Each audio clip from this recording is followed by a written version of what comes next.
صحیح مسلم میں اوپر تلے 6 احادیث موجود ہیں انٹرنیشنل میڈیا کے مطابق 1307 سے لے کر 1312 تک، اور مشکات میں 906 سے لے کر 908 تک 2 صحابہ سے، ابن عمر اور ابن زبیر رضی اللہ تعالیٰ عنہما، ان سے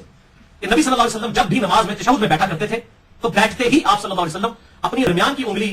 اور انگوٹھے کا ہلکا بنا لیا کرتے تھے یوں، اور یہ 2 انگلیاں بند کر کے. ایک یہ طریقہ ہے ان 6 حدیثوں میں، اور دوسرا یہ ہے کہ آپ صلی اللہ علیہ وسلم 53 کا عدد بناتے تھے. اب یہ عربی میں سمجھانا ذرا مشکل کام ہے، لمبا اور ٹائم لگ جائے گا. 53 یہ ہے کہ آپ یہ 3 انگلیاں بند کر کے اس شہادت کی انگلی کی جڑ کے اوپر یہ انگوٹھا رکھ لیں، اس کو کہتے ہیں 53 کا عدد، جو عرب میں شمار کیا جاتا تھا ہاتھ کے اوپر. یہ دونوں طریقے سنت ہے، یہ بھی اور یہ بھی،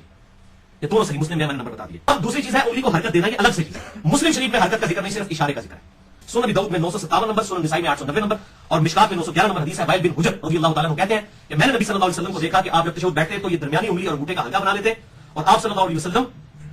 یحرکها ويدعو بها، اس کو حرکت دیتے اور دعا اس کے ساتھ مانگتے، اور دعا کی ہے درود شریف کے بعد، یعنی دعا کی حالت میں سے ہلاتے تھے. اسی لیے مسلم شریف میں ابن زبیر اور ابن عمر سے یہ نہیں آیا کہ وہ ہلا رہے تھے، اس کو صرف اشارہ ہے دعا میں سے ہلا